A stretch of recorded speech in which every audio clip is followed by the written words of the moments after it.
Simon? Oh, man, sorry. No problem. Secretary, we have a quorum? Yep, sure do. Okay. I think our first, if there is no objection and we have a unanimous position by the committee as far as changing the agenda, this is a special meeting, so we have to follow it pretty carefully. I'd like to move, Rob brings up a good point about election of officers. We need to be official for the new year, so I'd like to move the election of officers up to the next agenda item. I'm sitting them all. And then I'd like the committee to move up the item 11 right after we have election of officers and approval of the meeting dates, because we have people here that are going to speak to item 11. I'd like to get that on the agenda early. Is there any objection? Do you have unanimous approval of the committee? Thank you. Yeah. That said, election of officers, and I'm going to turn the chair over to Rob, and then we'll reverse the process depending on who's going to be chair and who's going to be vice chair. So, Mr. Vice Chair. Thank you, Mr. Chairman. At this time, I would like to nominate Jim Bradley to continue as chairman of the Penfield Building Committee. Do I have a second? Steve, thank you. All in favor? That passes unanimously. Do I get to vote? I always did. You know, I never abstain. I'm like, if you can't vote for yourself, why should anybody else, you know? Congratulations and my condolences. Yeah. They'll start crying. Yeah, right. So the parole board rejected my, the next order of business would be the vice chair, and I would open nominations for the position of vice chair. I'll nominate Rob. Okay? Leo. Person made and seconded. Any discussion? Should we ask him about any credentials or any, do you have any experience as far as building committees are concerned? Now we got a lot. I'll call the vote. All those in favor? Aye. Against? Abstentions? Thank you. The next order of business would be to vote for the committee secretary. I'd welcome an opportunity, a motion regarding a nomination of, I would nominate Andrew Gasefa. I'd second it. made and seconded. Any discussion? Hearing none. All those in favor? Against? Abstentions? Thank you. So we have our slate of officers. The next thing I think would be committee dates. Do you want to take that? Yeah. All right. There's a couple extra copies if anybody in the public wants it, but it's going to follow the same pattern as we did last year. There's an update, a little bit of an update from the PDF that was sent out earlier. The dates haven't changed. It's just all the meeting locations have been confirmed. So, again, these are all placeholders every 2 weeks, second and fourth Thursday of each month. And all the regular building committee location will be at the Board of Education building here, with alternate locations noted when necessary. So those alternate locations are fixed, though. It's not, Those have all, well, they've all been confirmed. If Okay, we need yeah. to move a location because we don't want to be in a specific spot, if there's a critical meeting or something like that, Right. we'll have to find a different location. This room is not available for those days. Okay. All right, I'd entertain a motion to approve the calendar for, meeting calendar for 2016. So moved. Made? Seconded? Any discussion?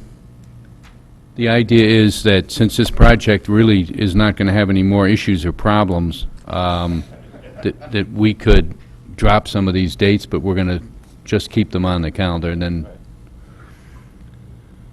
All those in favor? Against? Abstain? Thank you.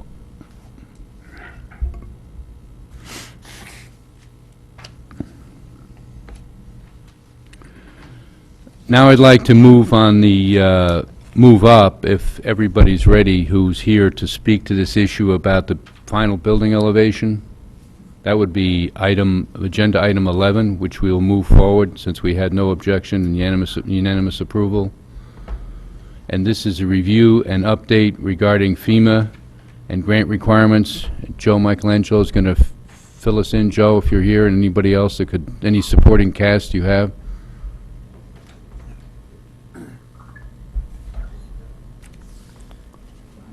Thank you and welcome.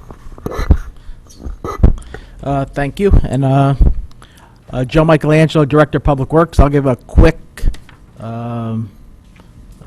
summary of how this issue came up.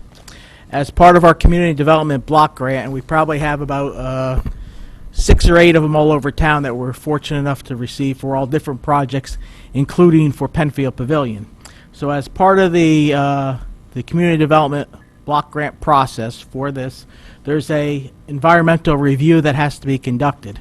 So this is the one for our Penfield Pavilion project.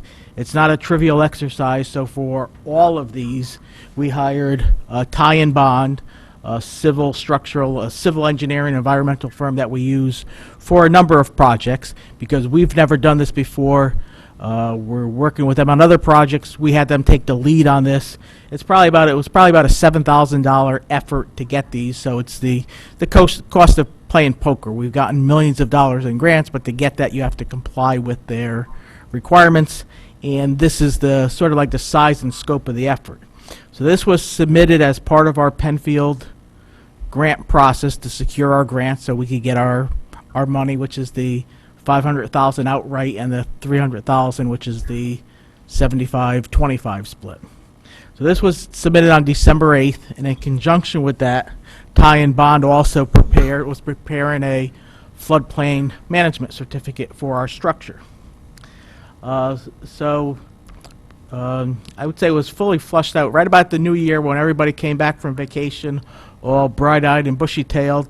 We went over all the issues with both the gentleman from Community Development Block Grant, John Rosenthal, we deal with, and our consulting engineer, Ty and Bond. And we kept, it was brought to our attention that there was a requirement because of the state grant money that's going to be required to raise it another foot. And I'll pass out a copy of the state statute involved. We asked the question 10 different ways, went around it because it's not readily apparent.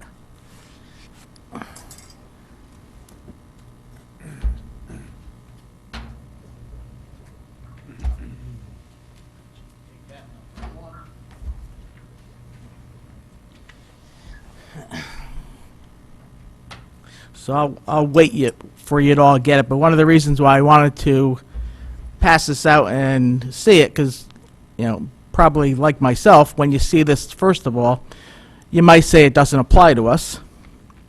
And from a town of Fairfield position, this was not something we dealt with before.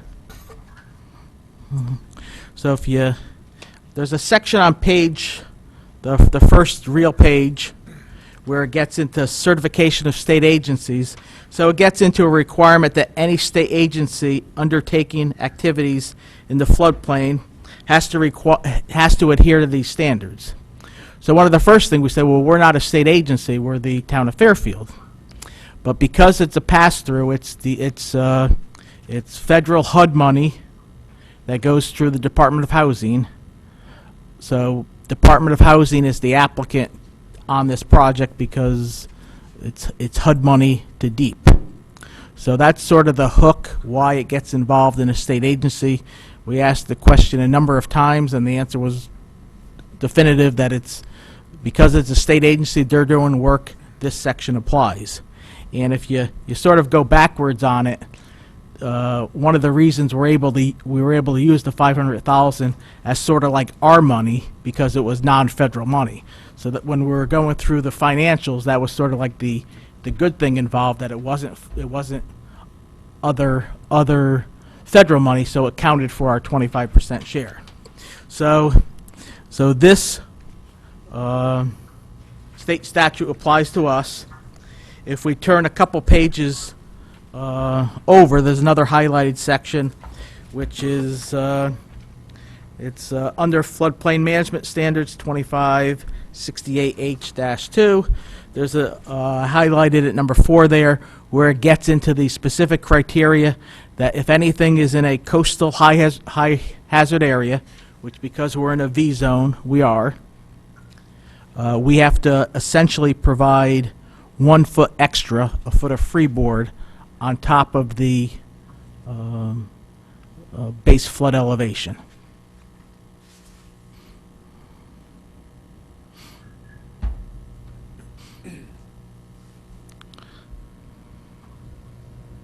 So we reviewed this with both our main contact at HUD, John Rosenthal, a gentleman at Connecticut Deep who handles this, Jeff Ciola, our consulting engineers, Ty and Bond, both Joe Canis and another gentleman, John Richer, who we deal with also there. And we went over this with those gentlemen, and they all felt it applied. We had as soon as this came to our attention early last week, myself, Laura Poole in my office, Bob Mayer, Mike Tetro met on Wednesday afternoon, brought it to his attention. I believe he contacted Mr. Bradley about the matter soon after, or I think that same day.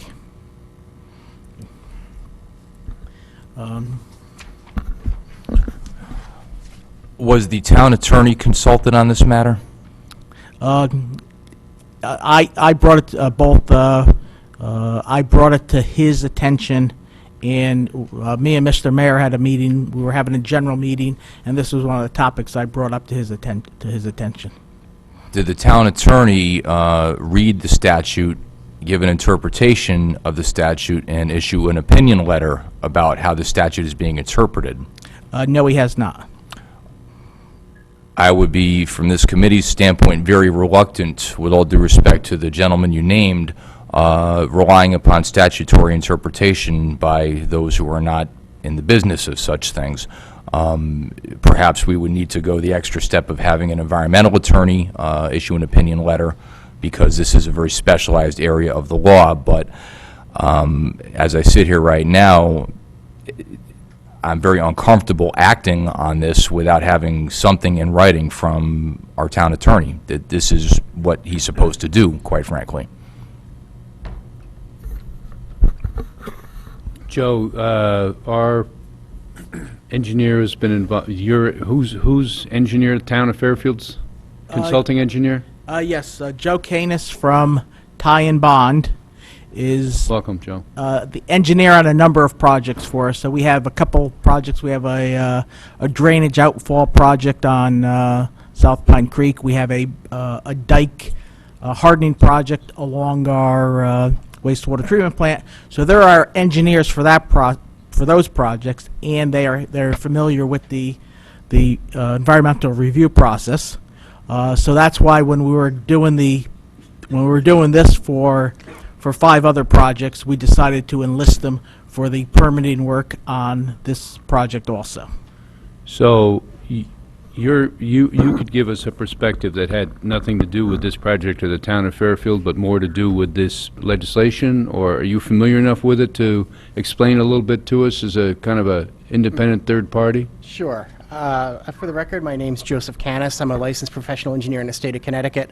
I'm also a certified floodplain manager. And to answer your question, this project, because of the pass-through of federal money through the state, requires a floodplain management certification. And that's common for any state-funded project. We've done many of these throughout the years. Wherever state funding is involved in a project, the state has to certify that, the state agency has to certify that it's meeting that Section 2568 of the Connecticut General Statutes that deal with floodplain management. And so as part of that, there are certain criteria in the application as you step yourself through. And one of those is for a high velocity zone, a V zone, which is what the site is in currently as mapped by FEMA. It requires that the lowest horizontal structural member be 1 foot above the base flood elevation. And based upon our review of the plans, that lowest horizontal structural member is only like a half an inch above the base flood elevation. So although it conforms to the FEMA, the National Flood Insurance Program, it doesn't conform to the state requirement, right, and that 2568. How long has this been going on, so to speak? In other words, how long has this been on the books, and how often, and is it enforced? Well, it's certainly enforced. We just went through this process in Norwalk for a project, and we've done it for a number of projects over the years. I can't say how long it's been in effect for. Unfortunately, I just don't have that information. But my first floodplain management certification that I personally worked on was back in 2003, and that was part of Darien High School because of the floodplain issue there.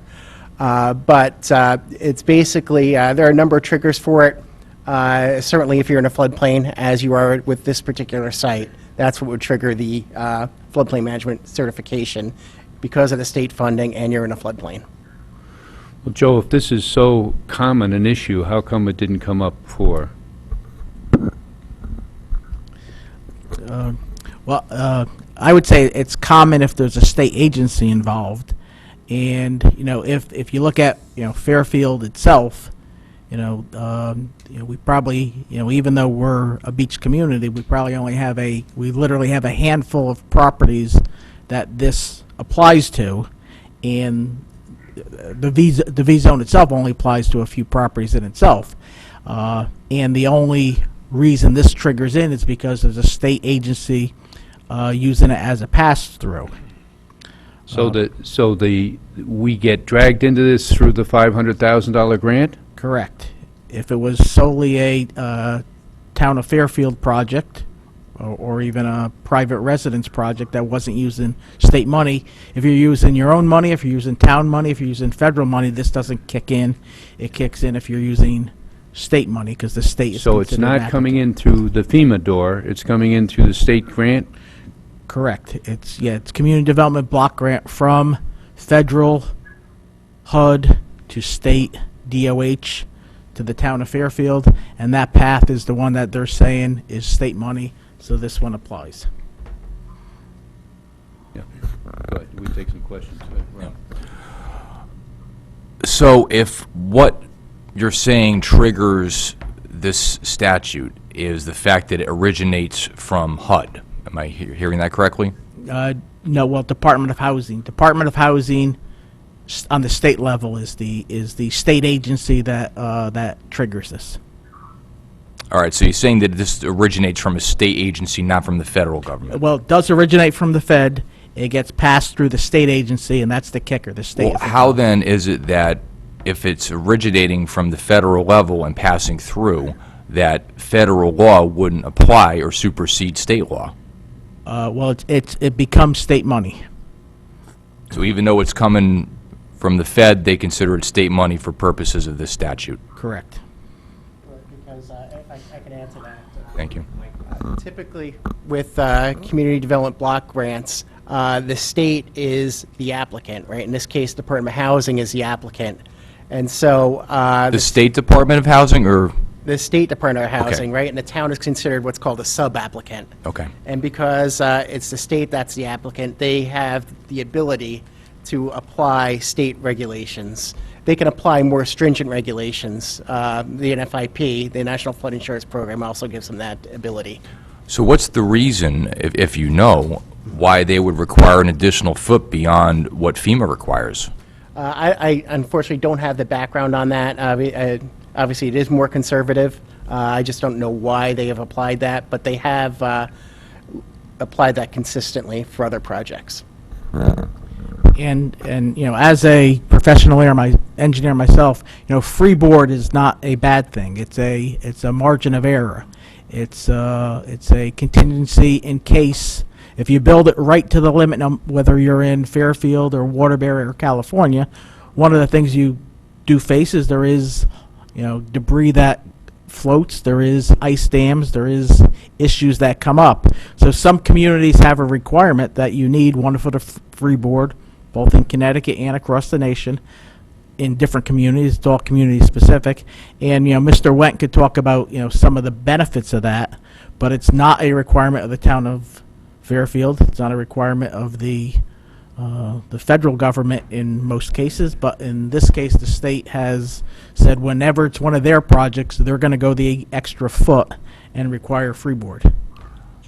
Okay. I understand this very well. And the reason why I understand is because I had to go through the same thing with money that I was hopefully eligible for from the state for my house down at the beach. So I understand this, and with the fantastic help from some of the people in this room, who I'm very thankful for, I've known this about my own property for a year. So I guess I'm wondering why, for a year, the town didn't know this, because it's always been out there. If you get state money, you have to adhere to state rules and regs, and state rules and regs dictate 1 foot above BFE. And it just seems very strange to me that we didn't know this.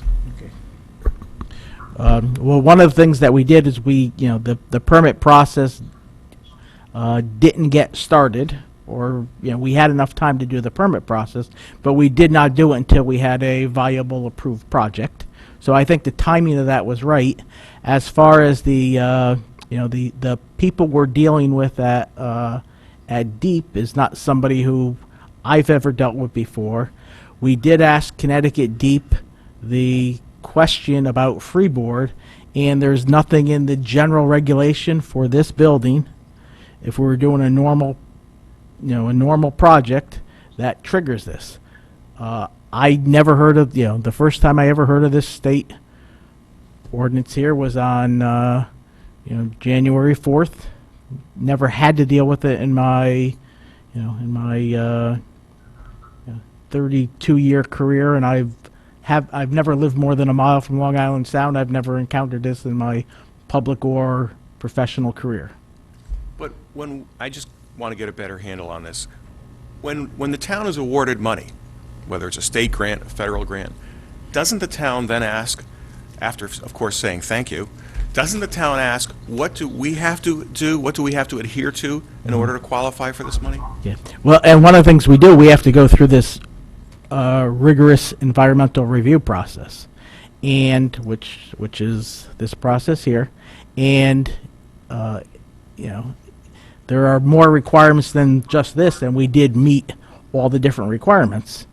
But yeah, this was not known when we were entering the process. But going through the environmental review process, the fact that you were going to have to do that was known, correct? When you got the block grant? Well, we knew we would have to do the environmental review process. You know the standard that you're going to be measured against when you do the environmental review process, correct? Nobody, not myself or anybody in my office or anybody who works for the town or our consulting engineers, was aware of this until recently. So you mentioned that, not your consulting engineer, but the consulting engineer has been dealing with this since 2000, and what'd you say, 3? 2003, but only recently has there been a real focus on coastal issues. I mean, in 2003, that was an inland issue. And part of the environmental review process is to identify issues like this, right? To take a look at your project and see how it complies, as part of the review process. And doing this, and as part of preparing that application, is where it was flagged that this could be a potential issue, or it is an issue. Have you had any experience where this particular statute or provision has been waived?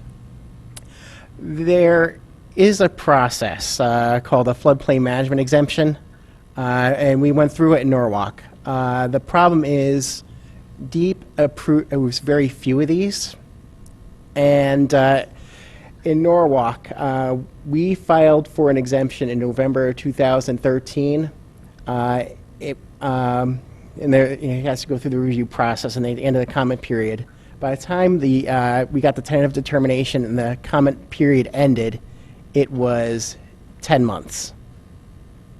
And then what happened after that, last day of the appeal period, somebody did file an appeal. So, and that matter is actually going to court in, I believe, next month. So here we sit 26, 27 months later, and we still can't go forward with the project. Any questions so far? What was that, a similar type of structure? This was this was for a redevelopment of a public housing project. I don't know if you're familiar with Washington Village in South Norwalk. It was for that. There are also another. I know there's one pending in Bridgeport. And there was another one in Bridgeport that was denied. It's just a very tough sell for DEP. There's 4 criteria. The first is the project has to be a public interest, and I think this would certainly qualify. The town has to also be aware that there are increased insurance premiums. The third criteria is that the project has to be NFIP compliant, which this project, it conforms to the federal regulation, right? It's at the base flood elevation. The fourth is, and this is where most project gets hung up, is the impact on public health, I'm sorry, the project won't cause injury to persons or property. And that's where it is. You know, if a wave comes and hits it, knocks it off the pilings, you know, what happens to the debris? Are there impact loads to other structures in the area? That's the type of thing that they would look at. And you need to really document that. So there's, you know, the engineering that you would have to document that, the impact loads and things like that, plus the time frame for review. So you're you know, pushing the project back by a year or two by pursuing the exemption. So I'm just wondering, and I am totally in the dark on this end of it, but considering that this building is different than, this is a different type of structure. Absolutely. This is not a residential structure. No. This is not a commercial structure that's open, you know, 5 days a week or 7 Right. days a week from 9 to 5 and occupied. This is a largely seasonal structure with occasional use on off-season. I'm just wondering if we might be able to get an exemption because this is not something that is used 365 days a year. Well, again, it has to meet those 4 criteria, and the toughest one, right? I think you can make a strong case for the 3, right? The toughest one is going to be it won't cause injury to persons or property, because they don't just look at, you know, if this, you know, if you're occupying the structure, they look at what's around you, you know, what kind of impacts are you going to have off the property, you know, if the debris is carried inland, that sort of thing is something that they would look at. DEP approves very few exemptions. In fact, the public housing project that we got in Norwalk was the first that the state approved for public housing. So they're very hard to come by to get approval for. You have to make a very strong case. There are questions from other committee members? Just the timing of things. So the other projects where you did apply for exemptions, were they the same type of timeline that we're in now? The project was designed and ready to go, and then you found out the same problem in those application process? On that project, yeah, it was, well, because it was a public housing project, we knew that they're held to, actually, there were different standards for public housing. Right here, it's a 100-year standard for public housing to be a 500-year standard because it's considered a critical activity. But as part of that, yeah, we were basically, we applied for the floodplain management certification when the, after, you know, we had a set of plans to, because DEP needs to review the plans, it needs to take a look at elevations, how it relates to the surrounding topography and the floodplain. To Mr. Bradley, in the email I sent you, I sent a brief outline of my notes for that. Would it be helpful I distribute that to the members just as an outline? Absolutely.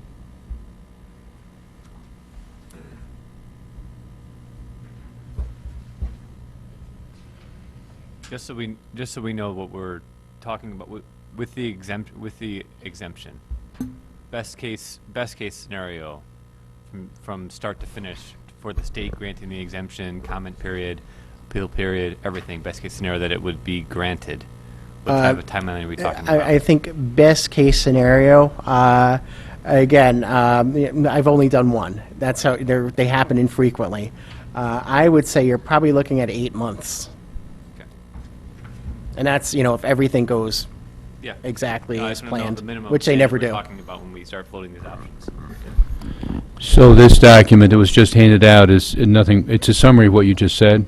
Correct, and when I had my meeting, like I said, last Wednesday with the first selectman, and we were trying to wrap our hands around it, I just memorialized our handwritten notes. Okay, what's our decision trees? What's our path?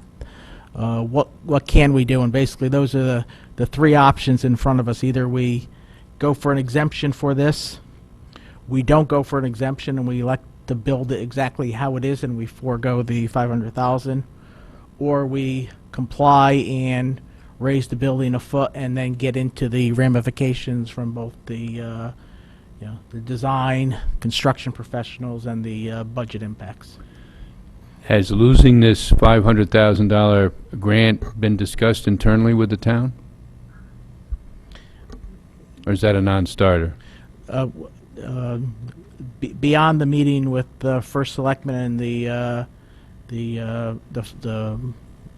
finance director, basically at that level. But I see Jim Wendt sitting there, oracle of reason. Jim, could you listen to this? I know you talked about it internally. Could you give us any insight?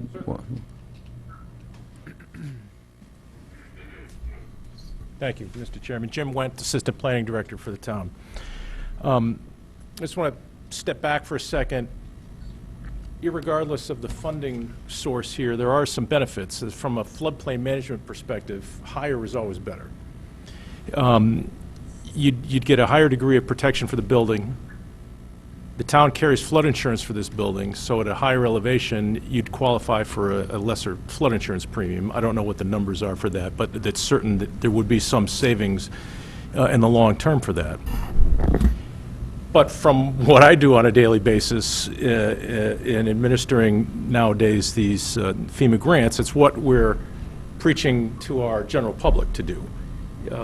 New construction and substantial improvement in elevations of residential homes taking place now are going above and beyond the minimum standard, and we're getting higher than the minimum elevations.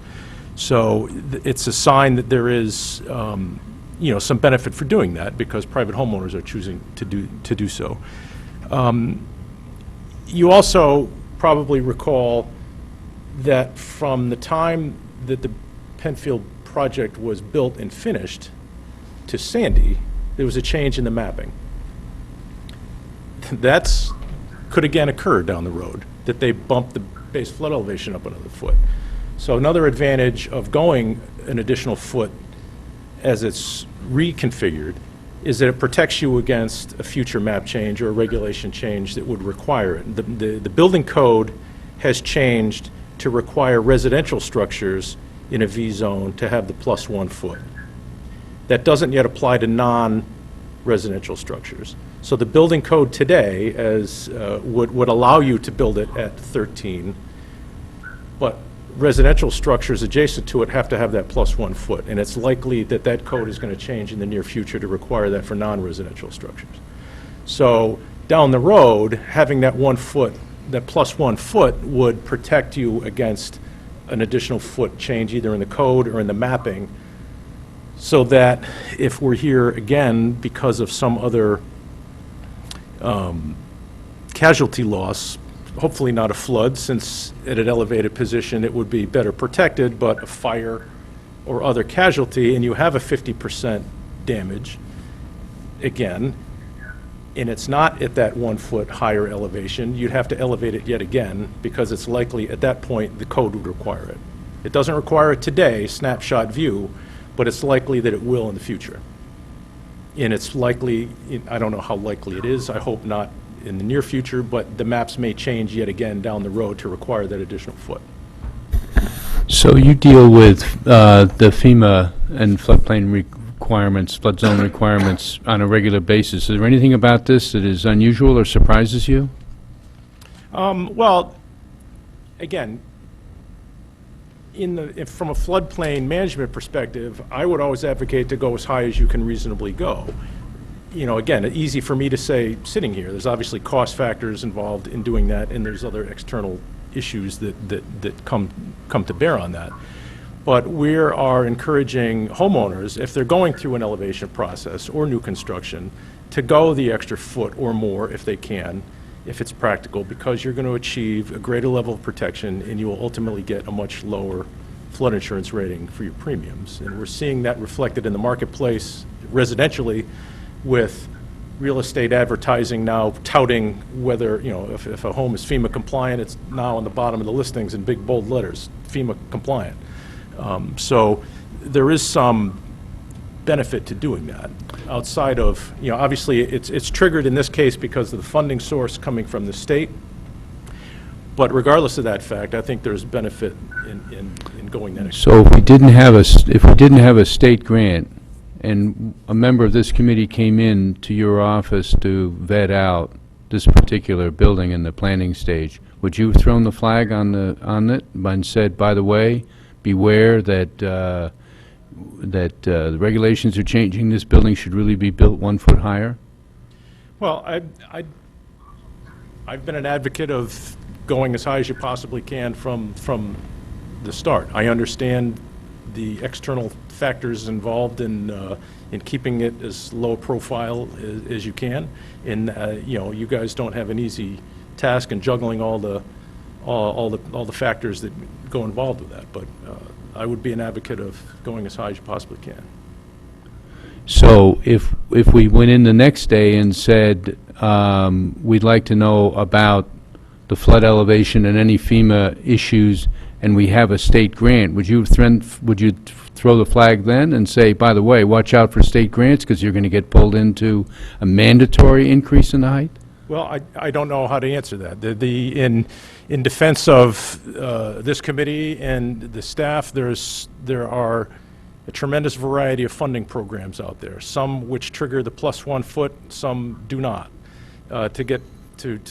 To revisit one of Mr. Bass's issues, the hazard mitigation grant programs for residential structures that I'm administering, that some folks in this room have the benefit of, that program, for instance, does not require the +1.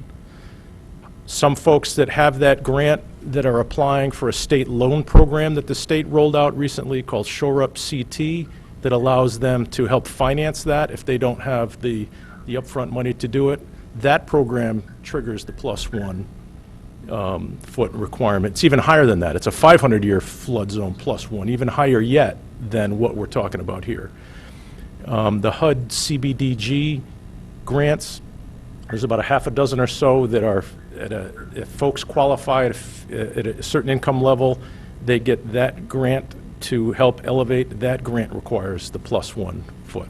That's actually, again, higher yet than what we're talking here, a 500-year flood zone +1 foot. Does the complexity of what you're alluding to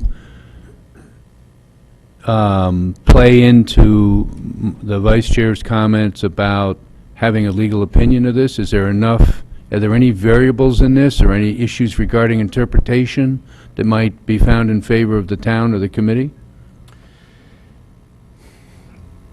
Or is this grant? I would doubt it. I mean, the folks that are holding the purse strings at the state would probably be in the best position to tell you what the prerequisites are for qualification for that money. And if they're saying that that's the prerequisite, I don't know that a counter opinion from the town side, from our attorney or whoever that might be, I'm not saying that's not worth the effort, but I doubt it would yield a different result. Joe, is there a direct tie? There's a direct, everybody's convinced, the three of you, for example, representing the town, you're convinced that there's a direct tie through this grant? There's no ambiguous language, or it hasn't been decided one way or the other in different times and different places? Yeah, correct. The fact that we have to go through this application process, the floodplain, this wasn't a voluntary effort. Part of this program was to go through the floodplain management certificate program, and that's when you get into the snag where we don't meet the requirements. Questions from the committee again?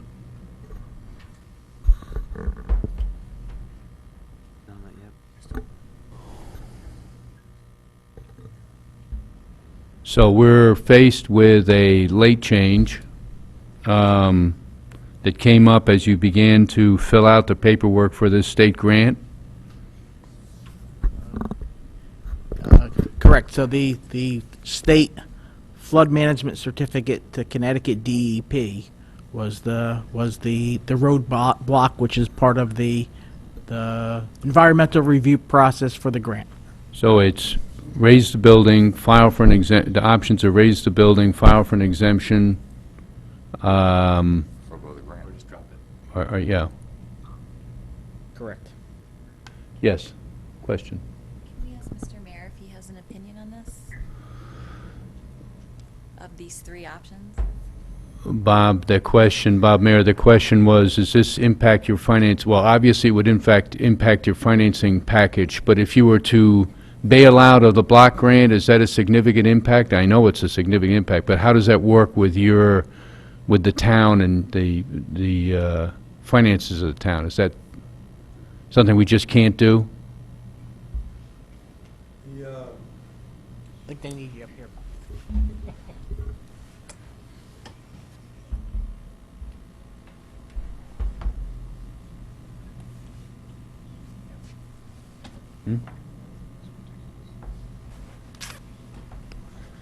First, I'd like to say I understand your concern about this late-breaking news.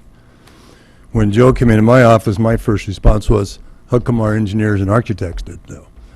So, I guess nobody knew. If the committee chooses the option to ignore the rule, the standard, the regulation, then the town will have to pay $500,000 more than what it's currently been budgeted.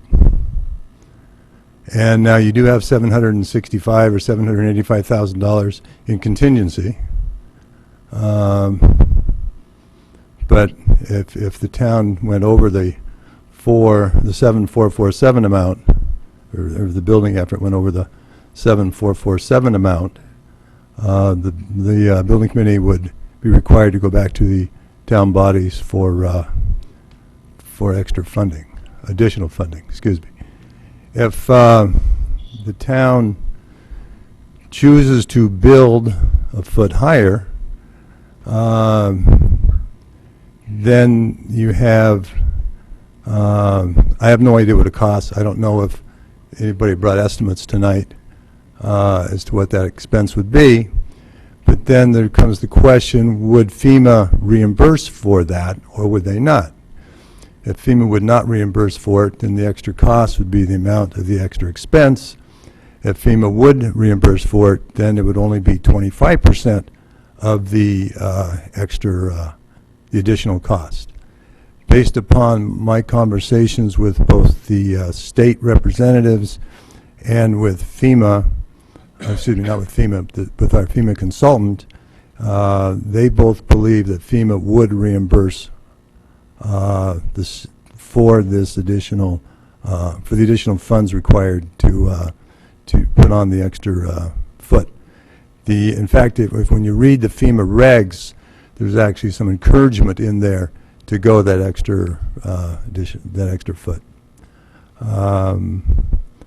So that's kind of it from a financial All perspective. right, thank you. Questions from the committee? As we sit here, the project is fully funded. The bonding resolution was for the entire estimated cost. It did not factor in or deduct reimbursements. Is that correct? That is correct. So technically speaking, if we told Deep thanks but no thanks with the $500,000, that would not impact our ability to deliver this project, provided that we stay on budget. Would that be correct? As long as the building committee would not have to go back to the town bodies for additional funding if it was able to cover the $500,000 either from the contingency or through other value engineering or other changes, as long as you, of course, stayed within the aligned scope with footprint and function and design for the FEMA requirement. To Rob's question, I think I said it a little bit differently.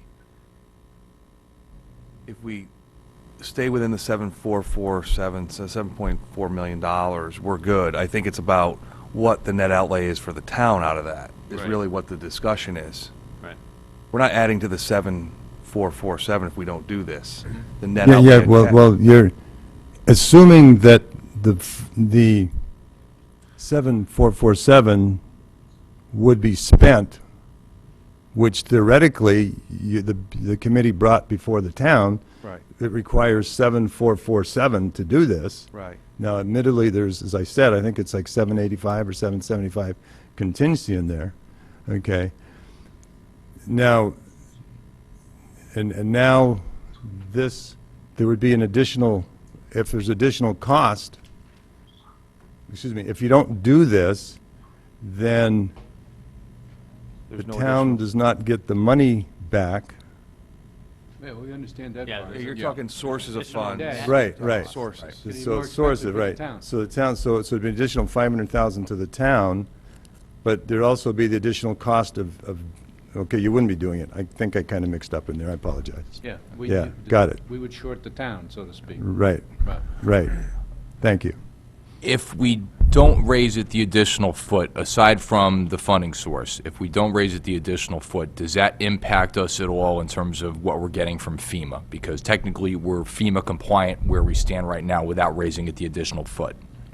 If we don't raise it the additional foot, that does not impact the FEMA reimbursement. Okay, thank you. Joe, you and I had one conversation about this when this broke last week, end of last week.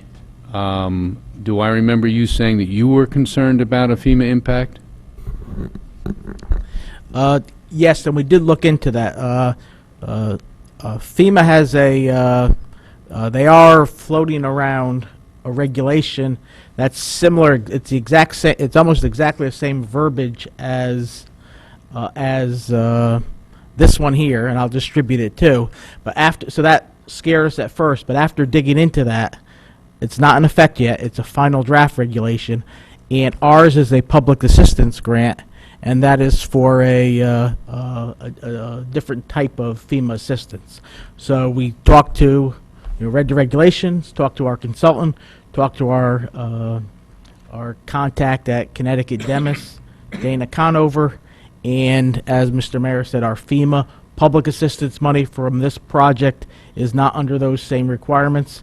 So if we don't build it a foot higher, we are protected with our 75% public assistance reimbursement. Thank you. Any questions from the committee before we go to another part of the same subject?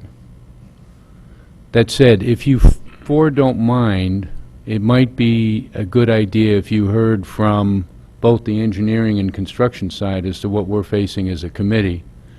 I took the liberty on behalf of the committee of asking the engineer to do a very quick review of the documents to see what 1 foot meant, and then pass that information along to the construction management side for some kind of a rough order of magnitude. So unless anybody has any objections, I'd like to, and while we're on this subject, move over to you, Kevin, and talk to us a little bit about the impact of this 1 foot increase. Sure. And let me just say first, I certainly agree with Mr. Wendt that freeboard is a good thing. In fact, he said that to me when I was in his office during the course of the design work, and I know we discussed that with the building committee as far as do we want to raise the building any higher. And just as you recall, one of the overriding concerns of this project was the visual impact on the neighborhood and the sense that this building is going to be high enough as it is without making it any higher than necessary. The freeboard tied into a source of funds for the project is not something that's really within our scope or expertise or anything that we were aware of. As Mr. Wendt said, the building code for residences does already require freeboard. The building code for non-residential buildings does not, but it may in the near future. It's probably a year or so before another code is adopted. The zoning regulations of the town do not yet require freeboard. So with that preamble, I took a look at our current design and what the impact of an additional foot would be. Before you, I did we revised the drawing, and then on top of that, I marked it up in red so it would be clear the things that would have to be changed. And I also have a summary on the first sheet. So our approach, the most significant part of how we would approach this extra foot is to place additional fill in the parking lot. As you recall, we are already picking up the grade of the parking lot by about 1.5 feet near the front entrance of the building, basically tilting it so that it's a little bit steeper as you come in from Fairfield Beach Road. What we're suggesting now is that we just tilt it a little bit more, pick it up an additional foot along the building. The material and labor required to do that would be something that would be provided by the Public Works Department as part of the work that they were donating or providing to this project. I probably shouldn't say donate, but the work that was being performed by owner as this was spec'd out for the bid. Once we do that, it really reduces the impact to the design. There are a few things we need to do. We have 7 exterior stairs that we would have to add 1 step to. We have 3 handicap ramps that have to be lengthened, and by lengthening them, we have to add a landing because you can't go more than 30 feet at a time without an intermediate landing. We have to make a slight change at the top end of the delivery lane to the kitchen and add a little sidewalk there to pick up another 6 inches. But literally, the building comes up a foot, the area in front of the building comes up a foot, the parking lot comes up a foot. The beach side of the building is not changed at all. It's still at elevation 12 because that's keyed into the top of the bulkhead, and under no circumstances were we suggesting that we modify that because that's kind of a locked in, if you will. And those are the essential points of the design. Anything that's a foot taller obviously will add some cost to the building, so we have piles, columns, some concrete piers, things like the lattice that encloses the base of the building are 12 inches taller, so there's a value to that. And you know, quite frankly, I think this design would work just as well from a functional standpoint and an architectural standpoint as the current design. So it's really up to this committee. We could certainly implement it, and you know, Shawmut will speak to what the value of this is and what it would cost. Is there anything on your narrative, your bullet points, that you haven't, that we should be alerted to? I know you've just Okay, so- explained it. Yeah, let me I go- followed you on the marked-up drawing, but I'm Sure. not sure we followed you on the narrative. So the first point was the fill under the parking lot. So the pitch of that is currently 3%. We would be picking it up to, or excuse me, 3.3%. We're picking it up to 4.5%. The subdivision regulations of the town of Fairfield, just for reference, allow up to 6%, which we kind of all thought was steep, so we wanted to keep it under that. The handicap spaces would be at 2% because those are restricted in terms of pitch. The zone of fill in front, the second bullet point, the zone of fill in front of the locker wing is currently at elevation 11. We would just pick that up another foot.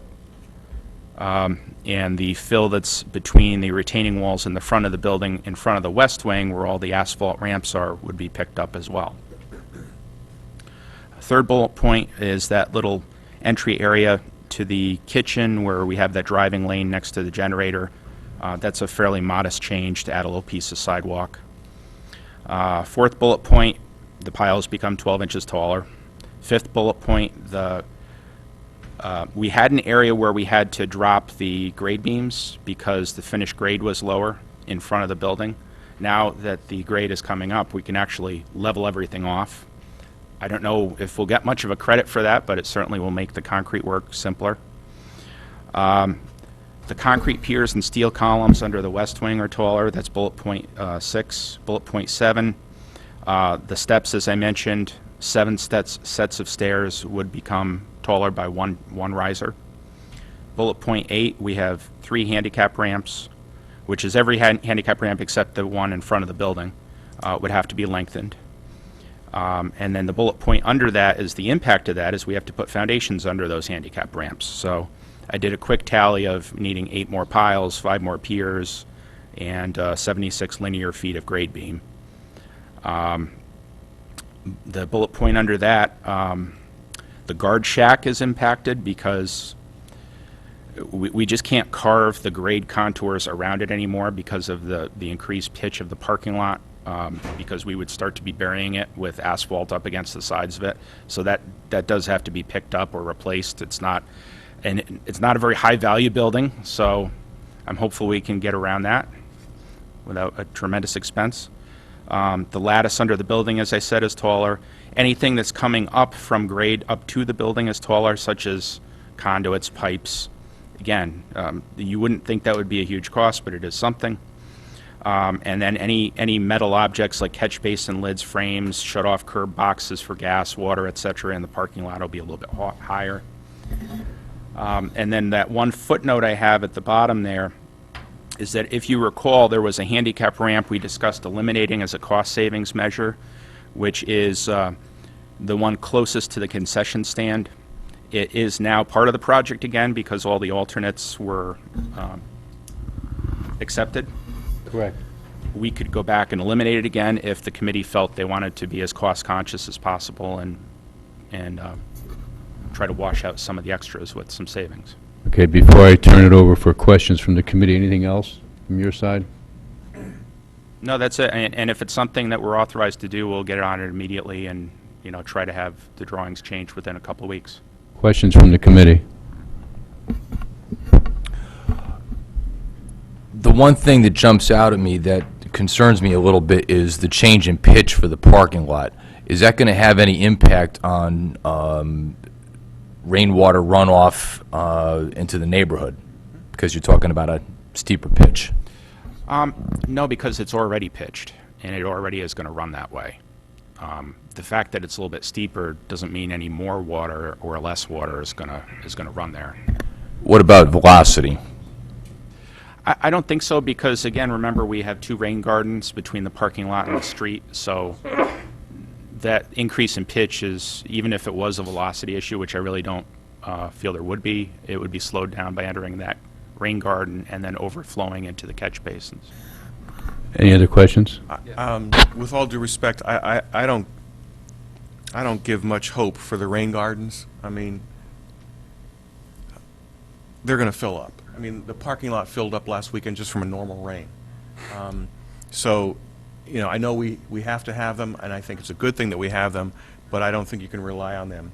And I am concerned, to Mr. Bolito's point about velocity, there's very little pitch there now. I think by adding pitch, significant pitch, you're going to see faster runoff, and that'll flood Fairfield Beach Road. That's my biggest concern. I'm also concerned that by adding some of these ramps, and it's hard to tell by these diagrams, but it looks like we're changing the footprint of the building, which we're not allowed to do. We're not allowed to make the footprint bigger, because if we do, we won't qualify for the FEMA money. So, for example, the additional ramp on the westernmost side, the 18-foot-long ramp and landing, makes the footprint of the building bigger. So I have a concern about that as well. Okay. Okay, thank you. Other questions? Does the, Andy, go ahead. With regards to the floodplain management, this filing, the flood elevation, the freeboard elevation, that is the only issue. Otherwise, we anticipate meeting the requirements of this. Is that an accurate statement, or like we've reviewed this? We're not going to get another stormwater surprise in 2 weeks, or we're Yeah. comfortable? Again, for the record, Joseph Canis with Time Bond. Yeah, my understanding is that the only issue of compliance is that freeboard issue. Okay. Okay? Yeah, just want to make sure. Thank you. There's stormwater requirements in there too, so. Well, Kevin, what is do we know what the current pitch of the parking lot is, in relation to going from 3.3 to 4.5? Yes, but you have to give me a minute or two to Just for give you that answer. conceptual. So, are we bringing up the fill the finished grade, final grade underneath the building higher than the original project? We adding fill? Only for the zone of material in front of the locker wing. Everything else is remaining at elevation 12. Was there a weak point in the commitment to elevation 12 under the locker wing? And this will cure that weak point? Or was, don't know that it was a weak I point thought we per had se. elevation 12 throughout. Well, we have to enter the building with a series of sidewalks, so somehow we have to get up to 12, so we did have a lower area in front of the building. So we're just picking that up commensurate with what we would do to the parking lot. But from the Building. flood and erosion control perspective, we were trying to build that grade up as much as possible. Does this do anything, is this any particular advantage to their cause? Or is it still the same? I mean, just generally, the higher the parking lot is probably, But it's not I'm talking strictly elevation at the moment. as far as the Filled grade or grade elevation. around the building. Yeah, the grade from east to west is still the same. We're not adding fill. We're not bringing the grade up. No, the grade on 3 sides of the building isn't changing. Okay. It's keyed into where the top of the bulkhead Okay. is. So it's just the 4th side.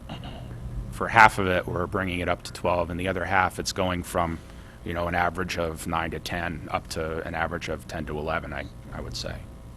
Because that's the area where we're ramping up Okay. with sidewalks. All right, while you're calculating, Joe, Michelangelo, the question of, I think we've, in the past 2 years, hit about everything except this one, I guess. Stormwater drainage in the road. I realize the stormwater drainage in extreme high tides doesn't mean anything because it backs up. Is there stormwater drainage right there we could rely on as far as this question about runoff and the fact that parking lot would be pitched slightly more?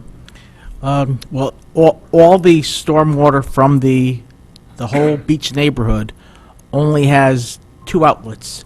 So it either goes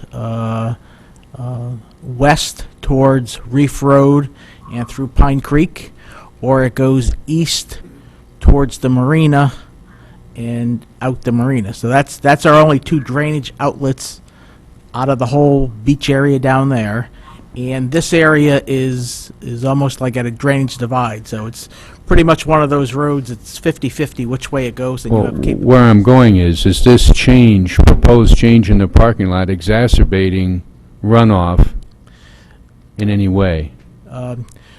And my answer will be no, because we're not creating any more water. We have the same surface area, and the rain gardens are the substitute for the open permeable paving. So Isn't there a significant amount of pavers in that parking lot? there are, which are the intent of the rain gardens is to capture them before they come to the road. So they'll do the rain gardens do a couple purposes. First of all, you have a wider type inlet to capture the rainwater. And also we're creating a buffer between the road and the parking lot. So that's why it's... But as you increase velocity with greater pitch or slope, do you then overrun any of these nice paver areas or the rain garden? No, I don't see them being overrun. If you look at a catch basin along the curb of a road that's going, even 5 or 6 or 7%, there are times when the catch basin gets jumped.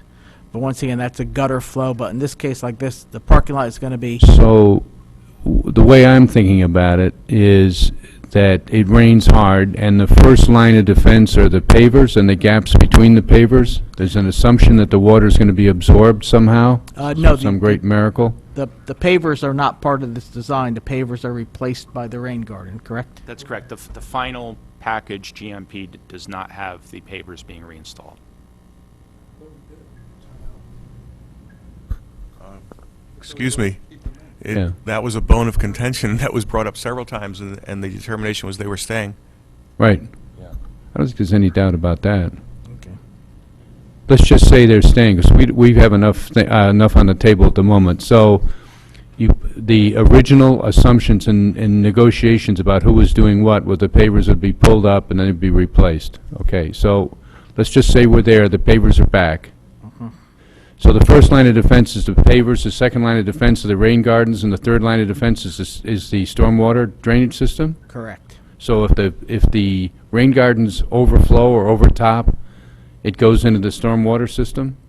If it makes it, correct, if it. Makes yeah. it that far? Yes, so that's what when the rain gardens fill up, it gets collected by a catch basin, which is connected to our Okay. storm drainage system. Thank you.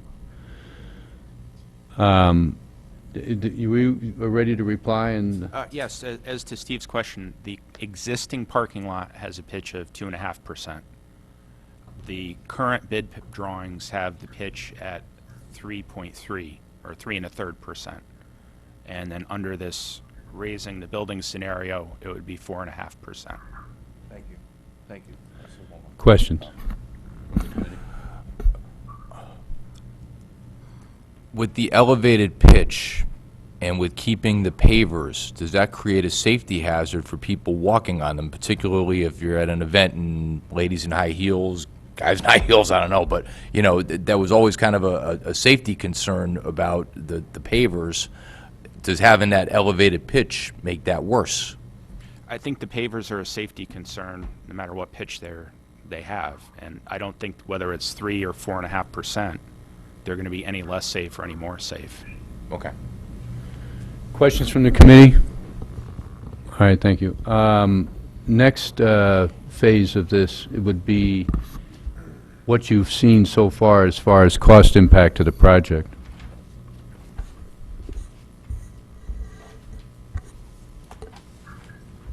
Thank you. We had only about a day and a half to review the document. That wasn't enough? And unfortunately, without the benefit of any subcontractor participation. Unfortunately, we're under contract. The subcontracts have been scoped. The numbers have been agreed to. So we had to do our own review on it, where we felt the cost would be. And after our review, we feel the cost is probably somewhere close to about $200,000 to elevate the building by a foot. Will we have to rebid everything? No. No, okay. No, this would be a No. change order, not making the Okay. light of it, but, so that would be $200,000 over the contingency. Mr. Mayor, you keep on using a very large contingency. Is the Finance Department going to fund the delta? What is the contingency? Well, again, there are two contingencies. There's a construction contingency, Right, and then there's together. an owner's contingency. The construction contingency is for our use, Right. not to fund change orders to the contract. So the other contingency that's carried in your budget, I could look The at owner's it, but contingency, I believe, is 300.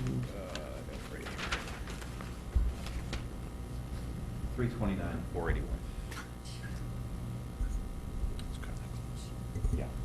What is our construction contingency? 270? And the construction contingency is 270.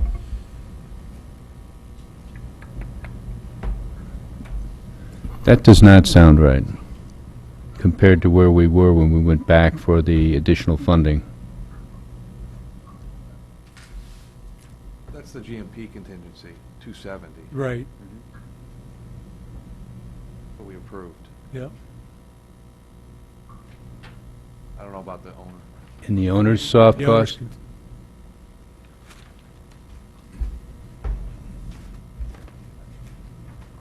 I thought that we had, I don't want to take the time of the committee because regardless, it's a significant impact to contingency. Spend more, 200 more to get the 500,000 grant. Right, You're talking about a net 300. right. Can we get reimbursed from FEMA for the 275%? Well, I think Mr. Mayor says that he feels that that would be a qualifying change, or a change that would qualify. And again, we keep mixing sources and uses. Right. That's where the money's funding from. We got to worry about the actual cost of 7447. I think the position is that if creates an overrun, that it would be reimbursed at 75% of it would be reimbursed by FEMA, if it's a change order add. Is that right, Bob? The consultants in the state believe that FEMA would reimburse Yes.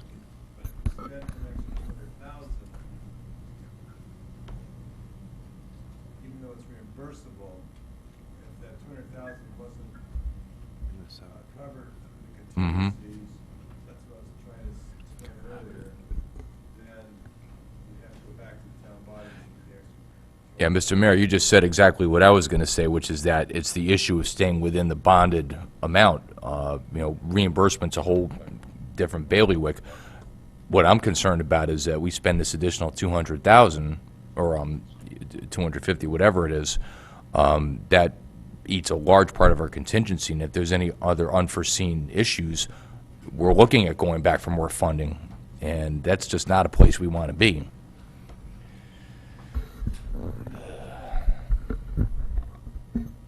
Jim, may I? Yeah, go ahead. I think, with all due respect, I think one lesson that we've all learned from the 20 years we've been working on this project is that if it's not in writing, it doesn't exist. So I think for us to sit here and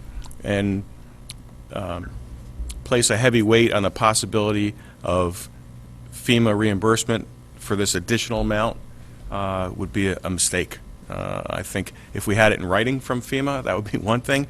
But I think for planning purposes, from a financial perspective, I think this committee really needs to not include that as part of something that we think has a high likelihood of being reimbursed by FEMA until we're told otherwise in writing. Isn't the, right, because that's on the sources side. I think we still keep missing, there's different discussions and what we're responsible for versus what the town is, but I look at it from a quick spend 200 to get a $500,000 grant. And that's really what we're talking about. That, Right. in order to be eligible for the $500,000 grant, we have to elevate it by 1 foot, which is going to cost in the order of magnitude, and I'll use that order of magnitude number until the subs can price this, plus or minus 200 grand. If it was going to cost 600 grand to get 500, we wouldn't do it. So that's why I was Yeah. anxious to hear what the rough numbers were and the impact of the design. The only thing I'm worried about, Steve, though, is that we're talking about spending $200,000 that will potentially eat away a large part of our contingency. If something else comes up, we could be over budget, over our bonded amount. That's what concerns me. It's got nothing to do with reimbursement. It has to do with the cost of the project and staying under that bonded amount.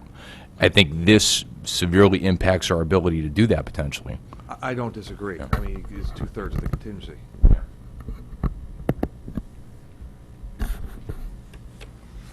Well, we know that we've heard from our own internal panel of knowledge and expertise. We know the order of magnitude as far as the impact of scope, in other words, what the redesign would be.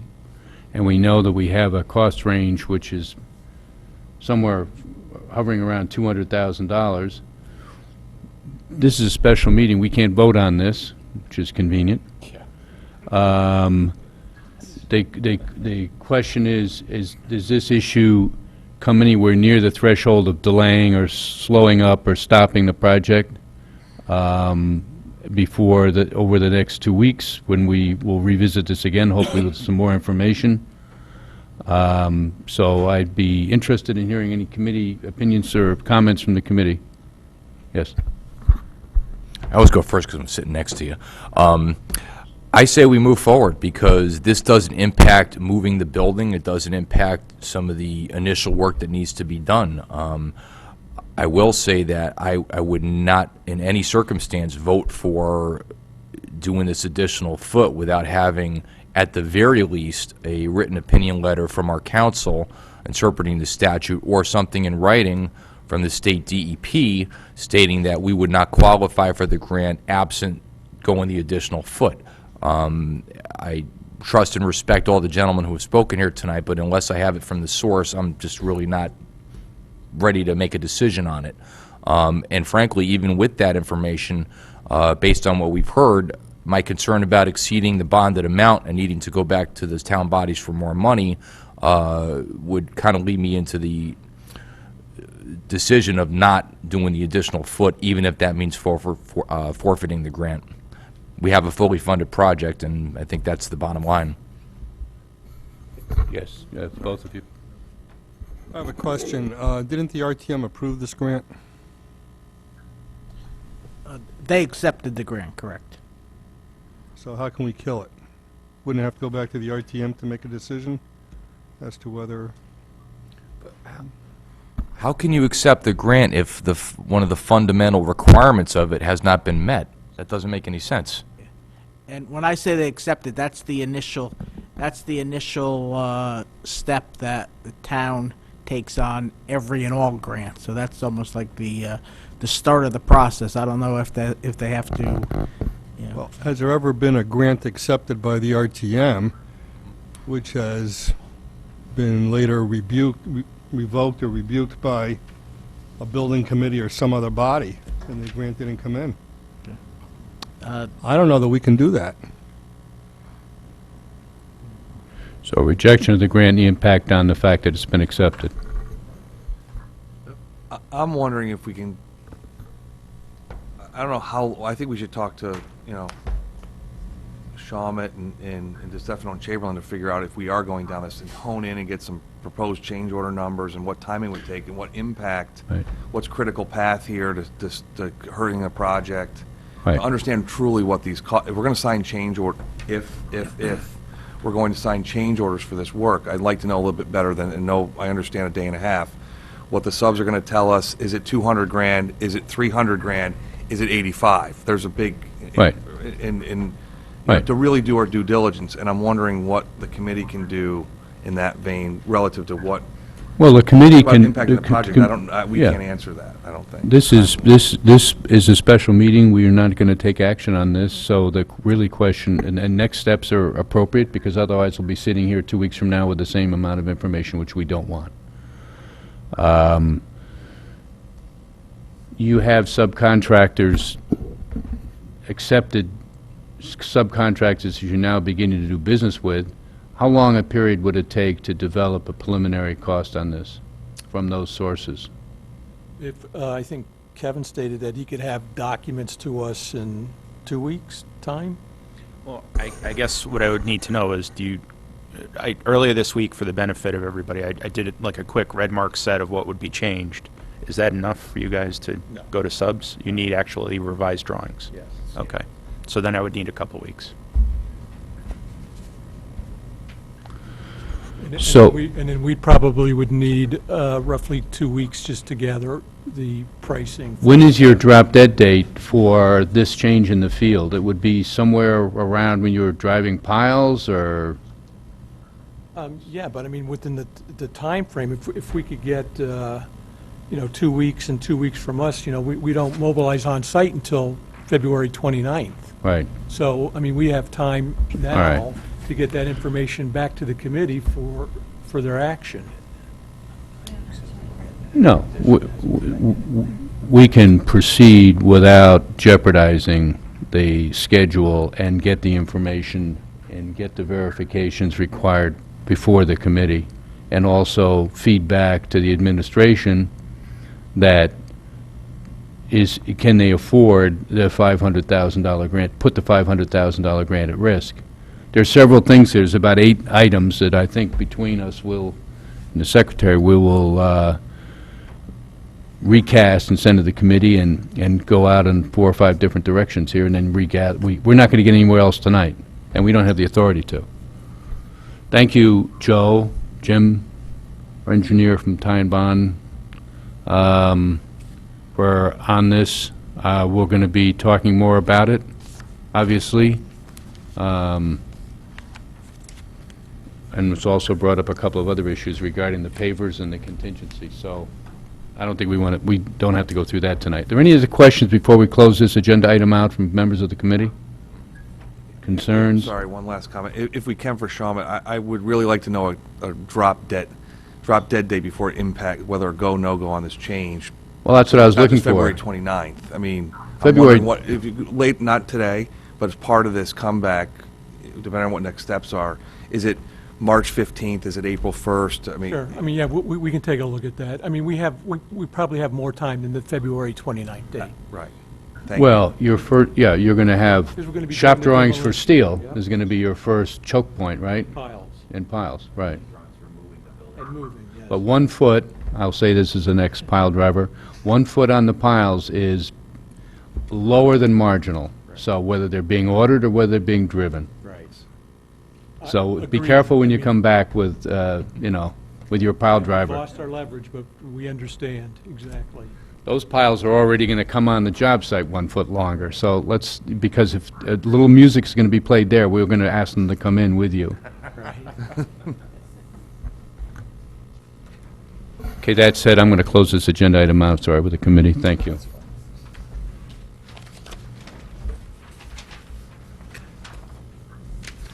And thank you for coming again, Joe.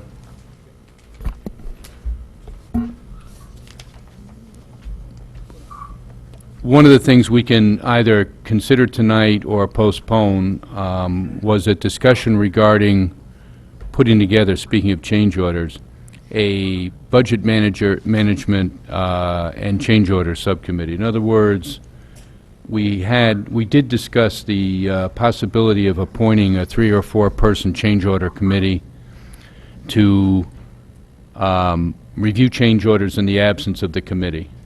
It's often done. It may be premature to have it on this agenda. Maybe we should just think about it. But we also, we have a subcommittee that's currently reviewing invoices and requisitions. There are 3 things that we should be talking about, and that is a way to maintain timeliness regarding change order review and payment of requisitions. So, given the hour and the amount of time that was taken up by the previous discussion, I'm just going to table this and bring it back to the committee if there's, sorry with everybody. We do have an important item tonight, review and approval of the project oversight scope of services and agreement. Who would be the best person? Steve, do you want to just bring us up to date where we are on this? Sure. So, since we last met in December, I believe, maybe it wasn't in November, myself, Rich, and Jane worked on a scope of work to hone in a little bit for this project, a little bit more refinement to the scope of work. I believe that has been sent to the committee. I think Andy sent it out to the committee. Twig took that, had a few questions, I believe, talked to Colliers about that, went through the scope. There was one question on one item that we had included, which we cleared up without really changing the item in the scope of work, and that is what we recommended to be put into the contract with Colliers for PMO. So, From a purchasing perspective, where are we with, do we have an agreement, or we negotiated an agreement, or where are we? As far as the Colliers agreement? Yeah. It has been signed, yes. Okay. So you're officially on board? That's my understanding. Okay. And everybody knows who our victim is here. Welcome to the longest-standing building committee in history. So that said, we now have a scope of work groomed to this, scope of services groomed to this project, groomed to what we wanted, and you're on board. And what do you think we should be doing next? For the next couple of meetings, just making sure you're here, and how, you're going to have to start getting involved in some of these issues, right? Yeah. What's your approach gonna be? I met with Shawmut last week. I went to their offices, obtained construction documents, so we can start getting on board with, the project, just the fundamental basics of the plans, the specs. Brian and Mark and I, we chatted for about a half hour just to kind of get caught up. But, over the next couple of weeks, we'll be familiarizing ourselves with the project more heavily. What would you expect under the, having talked about the scope and Right, knowing so- the business, what would you expect of our project oversight person to be doing for the first 30 to 60 days? Well, getting up to speed, 30 to 60 is a long time, depending on when we actually start work, but to get up to speed. But I do think that once part of that getting up to speed, it'd be my opinion that now we start looking at your templates that you guys had talked about, what we should expect to see. I think the committee should have opportunity to look at those templates and so we understand what we're getting before we're hot and heavy in the construction period. Would be my first thing. The second thing we talked about was relative, it's kind of timely given today's meeting, is that understanding, for the PMO scope, we also included this, there is the FEMA name in that scope of work, and it's not about FEMA reimbursement, but it's also trying to understand what Joe, DPW, may need for upstream costs, how the cost should be segregated, I'll put it that way, to make sure that we're working before we start getting into a billing cycles as to maybe what schedule of values we'd have to do from Shawmut and the subs to make sure the breakouts, because my experience is to go back after the fact and ask a sub how much this cost versus this cost, the same scope of work, is not very easy and sometimes not as accurate. So I found, not just with FEMA, but with others, is if we break out the schedule of values with your subs early on, then there's no homework to be done between this committee, Colliers, or Shawmut later on trying to break out costs to go back to FEMA with. If certain things are ineligible by FEMA standards within a package, I think we should break that out. So that was another piece, is understanding what FEMA is going to require from this group as far as actual costs, so to speak. No, I'm in complete agreement with that. Makes it a lot easier. So I think that would be another thing to start, meeting with Joe, Michelangelo, and trying to figure out what that is, because the subs won't want to do that afterwards. Okay, thank you. Questions from the committee regarding project management oversight? To get where we are, thank you to the three of you for, Rich, thanks for digging in on it. I will tell you, just as a little bit of a heads up, we need you to be fluent in this issue that you listened to tonight, whether you talk to engineering side, cost side, whatever it is. When we start getting worried as a committee about what the change order is, what the scope for this change order is, how many trades is it going to impact, are those the right numbers, is that the right scope, we're going to be looking to you to back that up. I mean, that's the first real test here. And maybe next meeting as well, or maybe as a outside, we have to understand the communication flow too. Right, And right. Collier should probably be added to the PBC email so that Right. they're not hearing things Yeah. at this They meeting. are already now. Thank you. I made a mistake on it, but yeah, they're in. Yeah, we want to make sure that we, right, and you have that address? Okay. And any other questions regarding oversight? The next agenda item is a very simple one, and that is that we just need to hear as a committee, because we haven't been sitting in the past 30 days. You have the GMP, it has been signed, and you're on your way. That's correct. Are there any issues? No Any- issues. No issues? Not on our end. The first time in 2 years that somebody in this room has said no issues. Might as well call it. We've heard that before. Yeah. Just wanna make sure that doesn't- Yeah, right. So, okay, is there anything the committee should see from your perspective, guiding the committee? Is there anything we should see about this GMP? We just received it last week when we met with them, so we're digging into that now. It's already been approved, so I wouldn't really expect to have any changes. If we see anything that's glaring, Are you planning? advise you, but I don't know how much would change after the fact. I naively said that we'd be looking for, to one of these gentlemen, that we'd be looking for a buyout report. Well, there's no buyout report because it's a public bid project. So, but are you going to track? How are we going to know at the end of this that the job actually was bought out and is totally bought out for the price or for the bids? Is that something we need to know? Yeah, I mean, we'll be providing that information in our monthly report to the committee, so. What portion is bought out, and the What fact has that there are been no issues? contracted, yeah. Nobody's bailed on us or tried to increase their price or even reduce You'll their be price? aware of all that. Yeah, with the submission of the schedule of values, when we break those out, I mean, you can certainly request contracts between Shawmut and their trades as proof.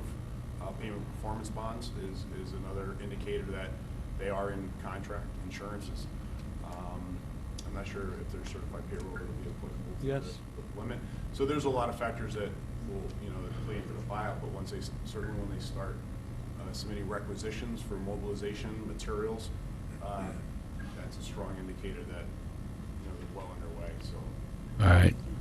That said, I'd like in a public forum to hear that that the project was bid, and the bids were consistent with and in reliance on the final project documents.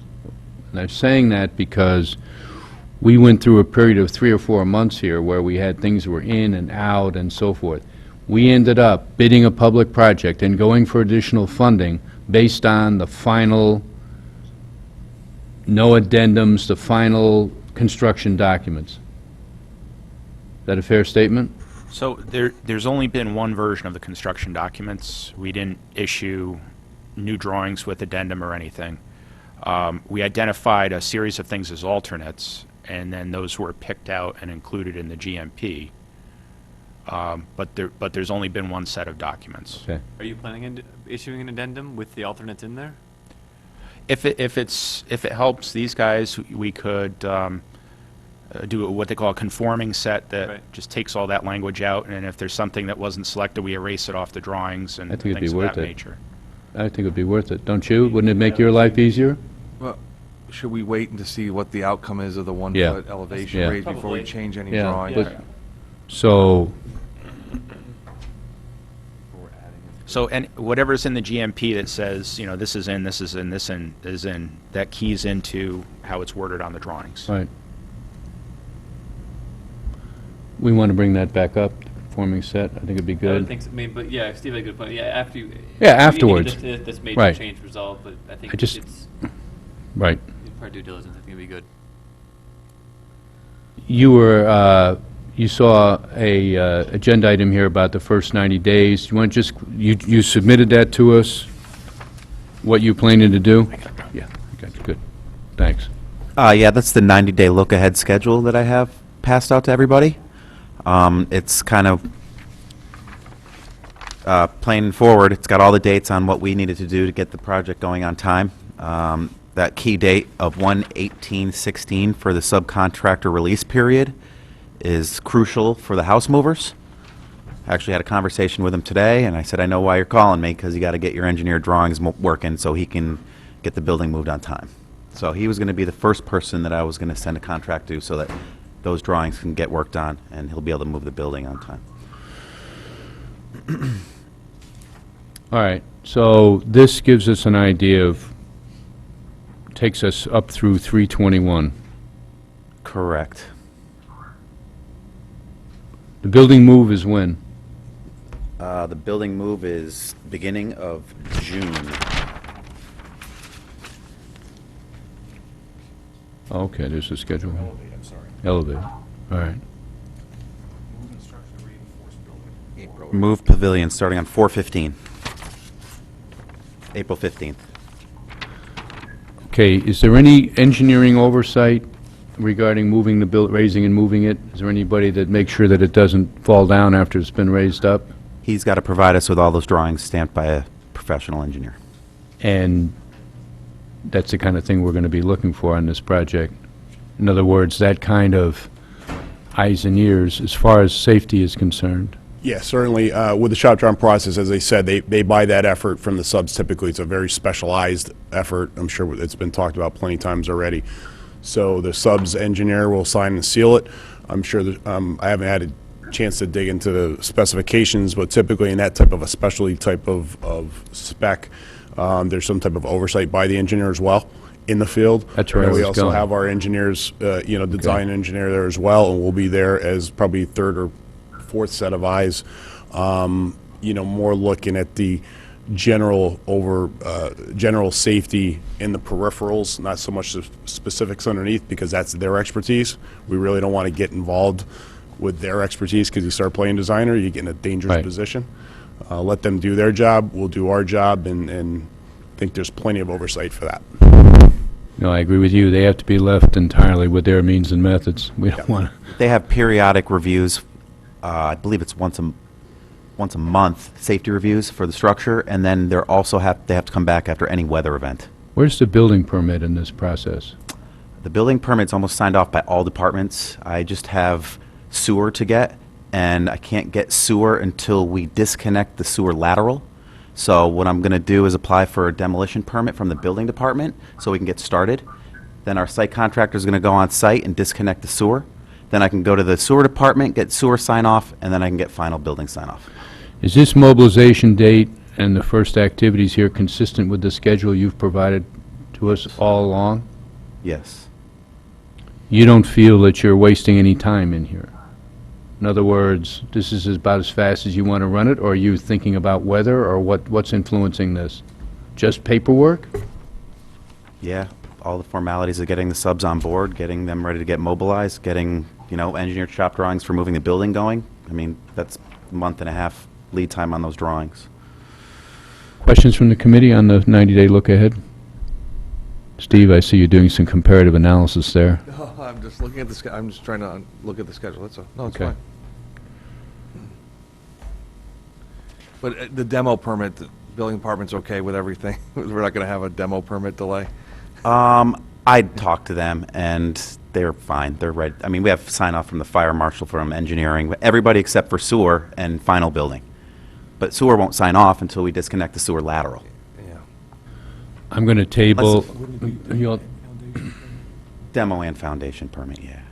we have an agenda item here that I put in about periodic reporting, whether it be a committee letter quarterly or every other month or something like that about this project, some kind of a statement back to the Board of Selectmen. We don't always get on their agenda.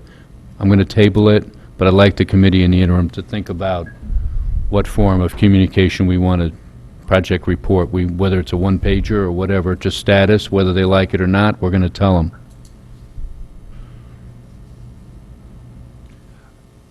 We moved the FEMA review. The remaining item tonight is, agenda item is any outstanding invoices. Rich, Rob's not here. Yeah, I think your purchasing department is here though, right? Yes. So, I mean, I have them.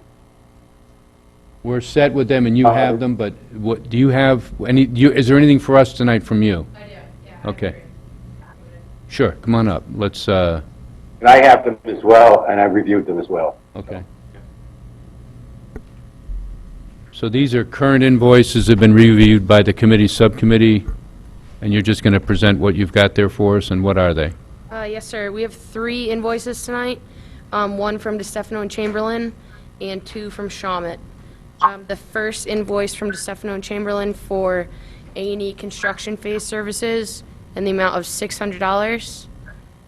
And the second invoice for Shawmut for extended bidding funding phase in the amount of $82,924.56.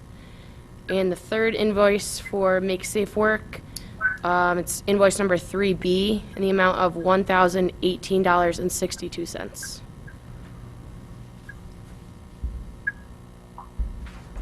Okay, the committee's comments. First, Rich, where are we with the subcommittee? The 1,018, I think, figure, that represented a storage facility. It's an overage because there was a storage facility used on the site. So that's where that figure actually came from. All right. Yeah. The thing that concerns me the most is the overage, or not the overage, but the $82,000. Well, I mean, that's what what's your concern? My that it's not concern, due, my or? concern is it's a lump sum. How do we know, were there timesheets, were there hours? How did that, it's like, fall right out of the sky, or what? We have, That background stuff has been submitted, yes. we do have an application for payment that was distributed from Twig, I believe, in November. I have that here if you'd like to review it as well. Did you and Rob go over that? No, I went over with Twig. I did not go over with Rob before she left. Okay. And the result of your review with Twig Holland? Was all in order. And has this money been included in the overall budget and budget projections and so forth? Yeah, it's included in the GMP. And the period of time represented by this amount? Months, days, where are we? What is it? I believe it's Bring us up to through- date. I believe it's through the month of November. So it's through November, but starting when? From the last rec, which I probably, February of 2015. This has the date from May 1st, 2015 to September 30th, 2015. So that's how many months? 4, 5. And does that truly represent the time period or just a billing period? I mean, what does this relate to? Does this relate to 6 months of work, or 8 months of work, or 3 months? According to that, it relates to 4.5 to 5 months' worth of work for pre-construction services, which, that the amount is all included in the GMP that's been approved by the committee. Right, so there's a line item in the GMP. I got that part. No, the pre-con up through September. So I'm just, well, that's 152 in total. Did someone back check to make sure it's 82 plus whatever we've already spent? I don't know if Rich heard me. Speaking of Mike. So, Rich, there's a line item in the GMP for pre-con services up to September, up through September. I didn't hear you, Steve, sorry. So there's a line item in the GMP for $152,000 for pre-construction services up through September of 2015.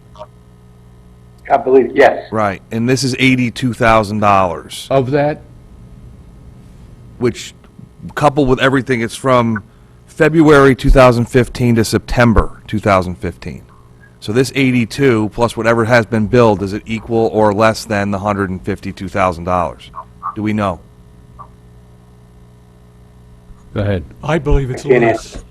The total earned to date less retainage is $143,934. Okay. Previously billed prior to this was approximately $61,000. I'm just looking for the first time, so the net's this $82,000. It appears to be pre-construction services, primarily for staffing, and a certain amount of reimbursables as well. They're typical charges that we would see in pre-construction services, primarily staffing, estimating I'm services. still struggling with the period. Is the period, the period of the 152, or whatever that number is February 2015. Through September of 2015. And then we pick up another line from October of 2015 to February of 2016, which was the gap between the approvals and the start of construction. So the total months, I'm having a hard time backing into the total month. What I'm trying to figure out is the reasonableness on a monthly basis. What does it break out to? You're about $16,000 a month, roughly. Take 80,000 to 82, and around to 80 divided by 5, $16,000 per month. Right. That's, from other CM pre-construction services on other jobs, this one's a little bit more specialized. It's in the ballpark. It's anywhere from, we've seen 12 to 16,000 for pre-construction services. Thank you. Any comments from the committee? Rich, the subcommittee's approved it, the committee's just been discussing it. Anybody have any questions about whether this particular one, let's just take these one at a time, if we will, please. This would be the Shawmut invoice. Is there a motion to approve it for payment? I'll make a motion. I would make a motion to, Do you want to take a sec? I'll second it. Rich is making the motion. Okay. Steve's seconding it. And the amount, just give me the Shawmut amount, please, 80, DeStefano and Chamberlain. Which one are we doing first? no, we just happen to be discussing Shawmut, so we want to do them in order? Far be it from us to do anything in order, right? And Shawmut invoice, We have a motion on the floor for the Shawmut invoice, and the amount is, $82,924.56. okay, that motion is on the floor, and that's the amount? The maker and seconder are satisfied with that? Invoice number 4A Okay. for extended bidding funding phase. All right, the motion's been made. All those in favor of the payment of the Shawmut invoice and the amount stated? Aye. Thank you, it's unanimous. Any against? Objections? Exceptions? Exclusions?